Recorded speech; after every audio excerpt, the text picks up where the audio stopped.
Throughout the early history of professional sports, even with some, in hindsight, strange cities getting teams, major cities, mainly on the East Coast, were the ones that saw themselves repeatedly represented.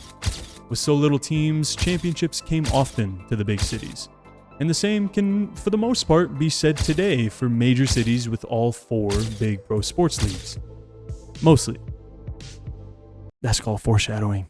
New York, Chicago, and Boston were your early common ones. From the year 1900 into the 1950s, MLB's teams remained unchanged. Regarding their cities, at least. Some of them changed names like a gold-digging wife. I'm looking at you, Dodgers. While baseball franchises were stable, the NFL's were anything but. For the first 20 years or so of its existence, every season new teams would start up to replace the teams that dropped out the year before, some of them only lasting a singular season.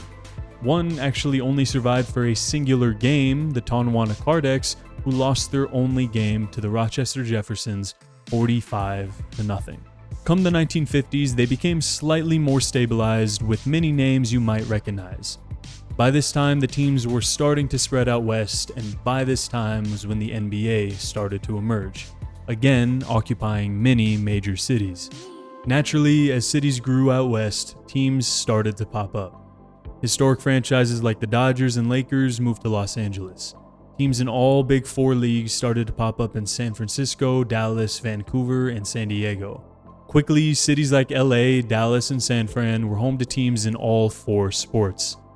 For others, it took a little longer. Going back to football for a second, by 1960, only 2 of those original NFL teams were standing. The Decatur Staleys, who moved to Chicago and changed their name to the Bears, and the Chicago Cardinals, who shared the city with the Bears until 1960 when they moved west to St. Louis.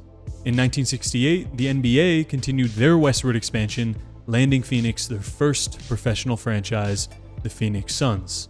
The Suns struggled early on, like most expansion franchises do, but became consistent playoff contenders by the 80s and into the 90s. While they couldn't quite break through for a championship yet, their relative success as a franchise encouraged one of the NFL's longest-standing teams to head to Phoenix as well. After a lack of success in St. Louis, those now St. Louis Cardinals became the now Phoenix Cardinals, later the Arizona Cardinals. 1996 would mark the last year of the Suns' short-lived, at-the-time best player in franchise history, Charles Barkley. But that departure would be filled by the NHL moving the Winnipeg Jets into town, renamed the Phoenix Coyotes. And 1998 would finally see the Cardinals make the playoffs for the first time since moving to Arizona, and would also mark the year that Phoenix would become complete. MLB, the oldest league in America, would finally grant an expansion team to Phoenix, giving them a team in all 4 of the major leagues. Even though the start was a little bumpy, surely now this must mean that Phoenix fans are in for, if not many, at least a few championship parades. Right?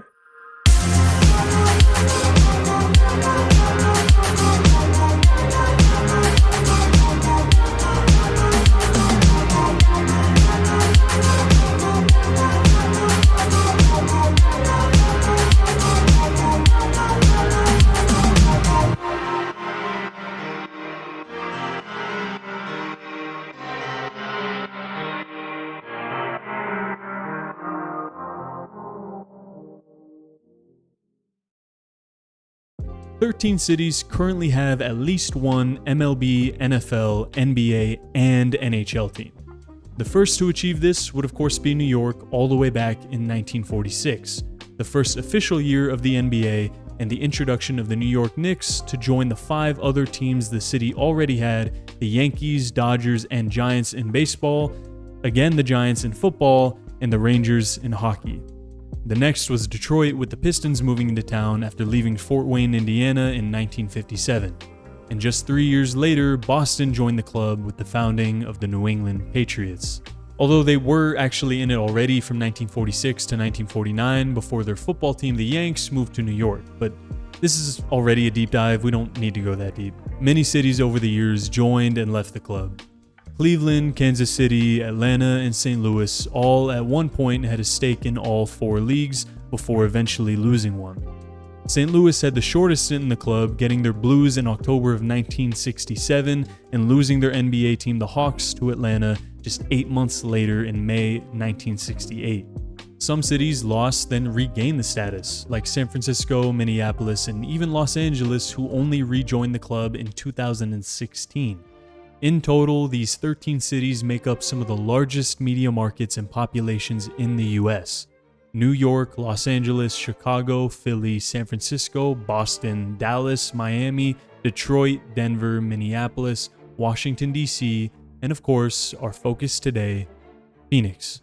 Having more teams gives your city more chances every year to win a championship in at least one of the sports. This is reflected in New York, who currently tops the list by a wide margin with 53 titles across the 4 leagues. Boston comes in at second with 39. Chicago, Los Angeles, and Detroit, all with storied franchises, clock in above 20. San Francisco Bay Area with 19. Philadelphia not too far behind with 16. This makes sense as these cities have had these teams for the longest time. For the newer Big Four cities, DC comes in at a respectable 9 titles, and Denver now joins Dallas and Miami at 7 after the Nuggets win in this year's NBA Finals. This is around where you'd expect Phoenix to be, around the bottom but floating around with the newer cities. So naturally, next up on the list is, Minneapolis with 6 championships, but largely carried by the early Lakers' 4 titles. Where is Phoenix? Hold on. Where is Phoenix? Kansas City with 5, Houston 4, Milwaukee and Newark with 3. Newark. Atlanta, Seattle. Phoenix with 1?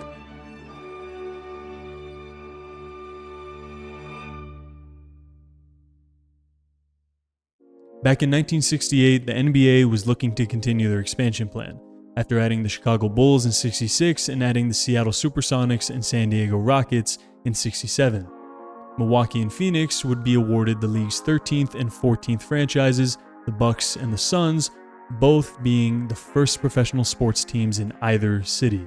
If you didn't know, when a team is added to a league, they have an expansion draft, as obviously the new team needs players. They can't just pick anybody though. The existing team can protect a certain number of players on the roster, with everybody else being fair game. Of course, teams would end up protecting their best players, leaving the expansion teams to pick from a relatively bad pool of players. So, as with most expansion teams, neither the Suns or the Bucks were all that good in their first season, ending up as the 2 worst teams in the league, Milwaukee with 27 wins and Phoenix with just 16. The best building block for a new team would be a future superstar that could one day compete with the likes of Bill Russell and Wilt Chamberlain, an exciting rookie to change the fate of a franchise. Just the year before, the Baltimore Bullets drafted Wes Unseld 2nd overall, who would not only lead them to the playoffs and win Rookie of the Year, but would also be named the league's most valuable player as a rookie. Surely this year's draft can't do better than that. Enter a center from UCLA, the most anticipated basketball prospect ever up to that point, Lou Alcindor.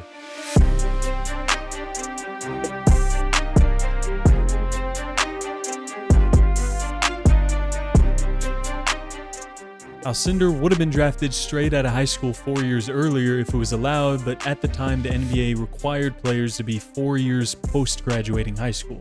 Alcindor was recruited by almost every college in the country. Even teams in the Deep South that were still segregated offered him scholarships. But as an outspoken civil rights activist, Alcindor never really considered any of them and ultimately chose UCLA. After a required year on the freshman team and 3 years of dominating the NCAA so hard they banned dunking for a while, he left college as the most decorated player in college basketball history and entered the 1969 draft as the only logical first overall pick. The first draft lottery wasn't until 1985, so you might assume that our Suns would be the ones blessed with Alcindor's talent. But 3 years earlier, the league introduced a very distinguished and much more fair system to decide who got the number 1 pick. A coin flip. What? The worst team in each conference, this year the expansion teams, the Suns and the Bucks, would have a 50% chance at the top pick. On a random Wednesday in March, a few weeks before the draft in the commissioner's office, the fate of these two franchises' futures relied on how a $50 would land. The worst record at least meant the Suns got to choose heads or tails. GM Jerry Colangelo held a poll in a local paper letting the residents of Phoenix pick, and 51.2% of the public called heads. Heads was called. That fateful $50 was flipped, landing in the commissioner's palm, overturned on the back of his hand. Tails. This would be the first of many painful and what can only be described as unfortunate events in Phoenix sports history. And how fitting for it to happen in the first year of the city's sports experience. Alcindor was so transcendent that in the NBA's rival league at the time, the ABA, the New York Nets also picked him first overall, even with the high probability that he may never play for them.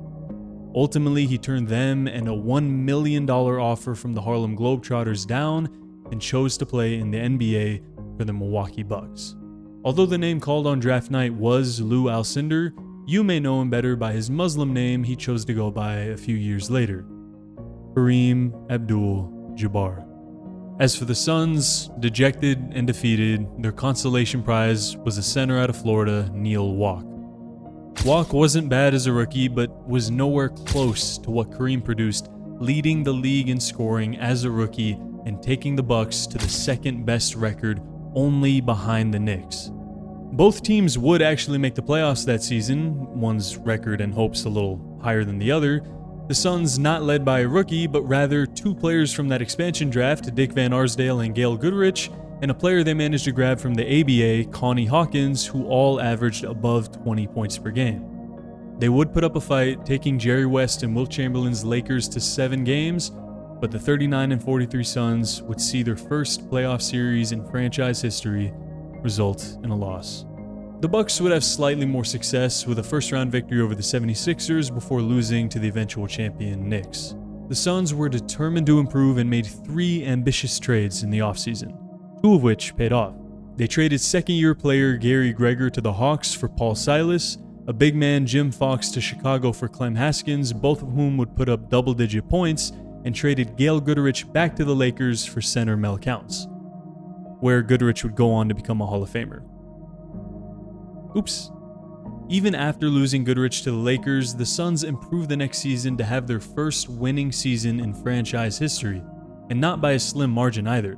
They pulled out an impressive 48-34 record, tied for the 4th most wins in the league.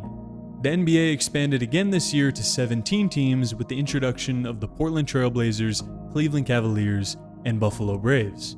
And along with them came the introduction of divisions. The original divisions were the Atlantic and Central in the East, and Midwest and Pacific in the West. With the 4 new divisions came new playoff rules.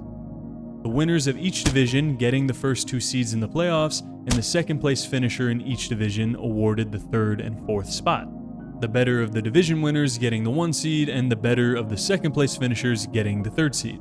For example, the Bucks finished with the best record in the NBA with 66 wins, winning the Midwest and got the 1 seed in the West. The Lakers, who were the other team to finish with 48 wins, won the Pacific Division and were awarded the 2nd seed. And the Bulls got the 3rd, even though they finished with 3 more wins than the Lakers. Slightly unfair, but I'm sure it won't cause any problems. The last playoff spot, of course, going to our San Francisco Warriors? Poetically, in an Edgar Allan Poe type of poetry way, Phoenix was placed in the same division in the Midwest as the Bucks and as the Bulls, meaning that even though the Suns finished with 7 more wins, San Francisco took the last playoff spot. 3 more teams in the East worse than them participated in those playoffs, even an Atlanta Hawks team with 12 less wins, but not the Phoenix Suns. All they could do now was sit at home and watch as the man they missed out on the chance to draft, the MVP of the league in only his 2nd season, led his Bucks alongside his new running mate, future Hall of Famer Oscar Robertson, to a championship. only losing 2 games in the process and ending with a 4-game sweep of Wes Unseld's Bullets.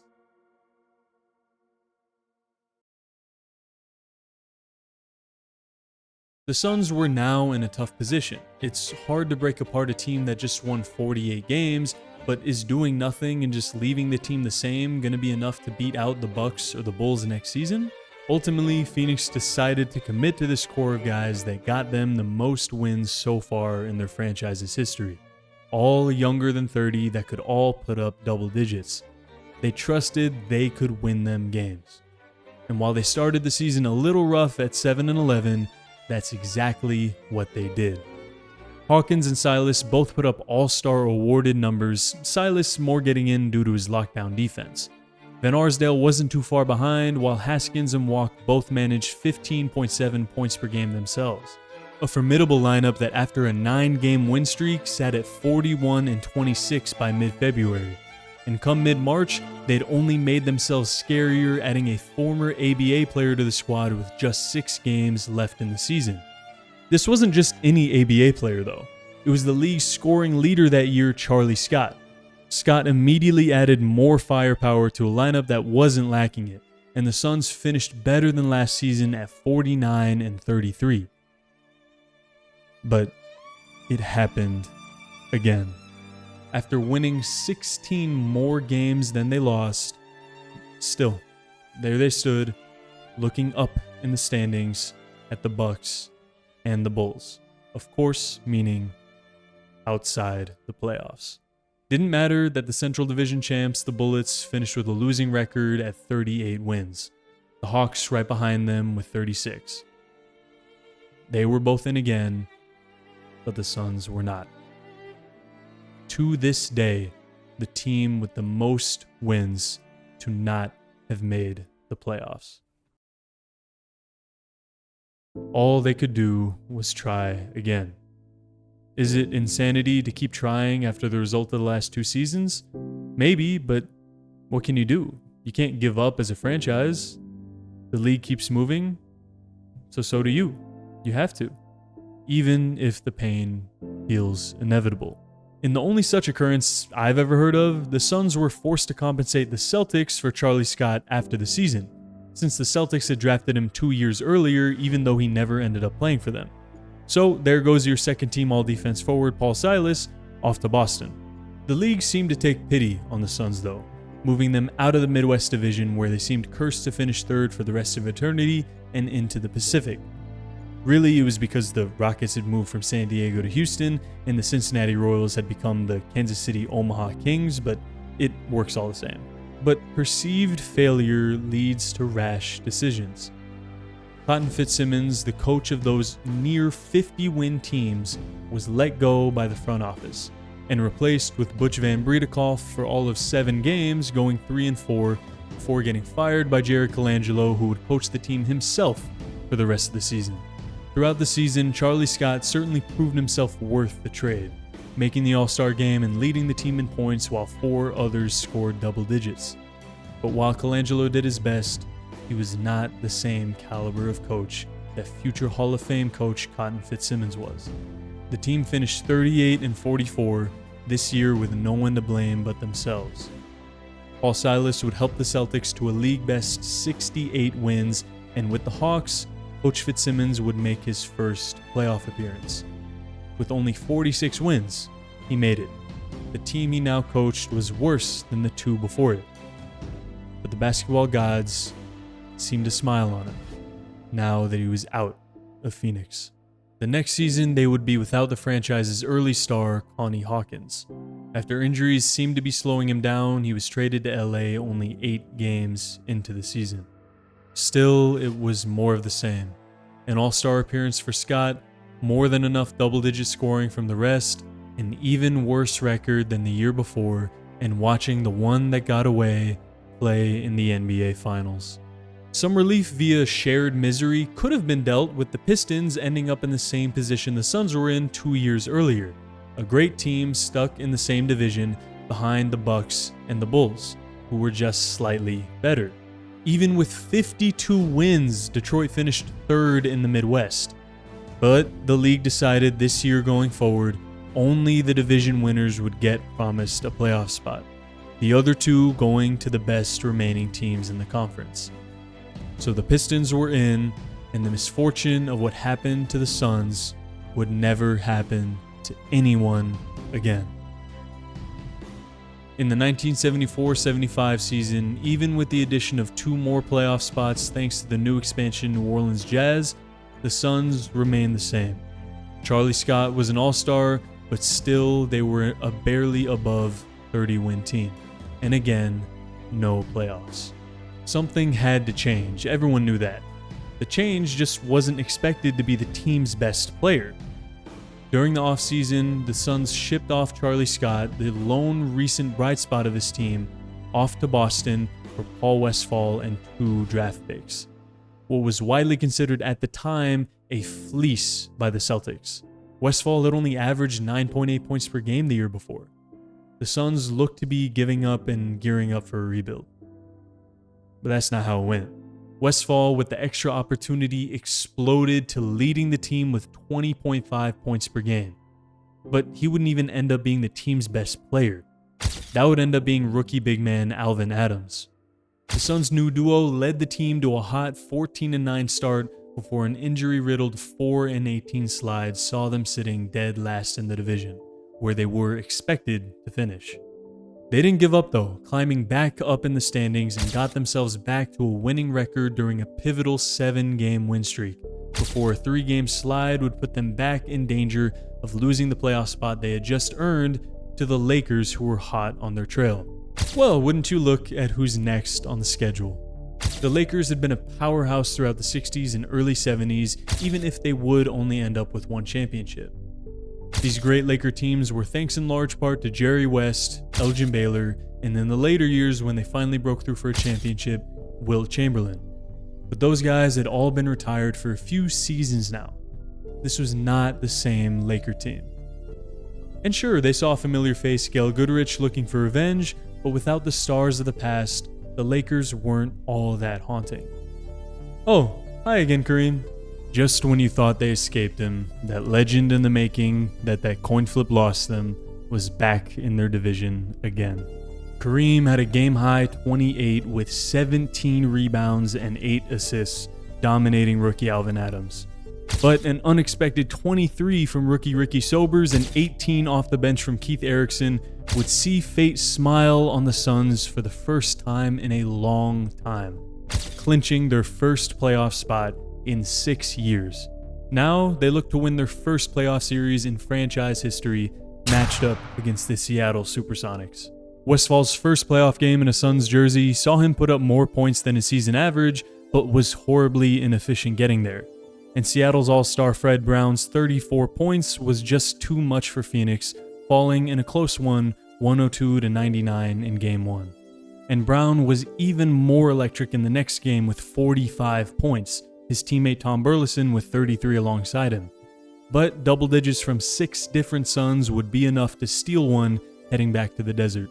Another 6-person double-digit game would put them up in the series, and a 39-point masterclass from Paul Westphal would put them up 3-1.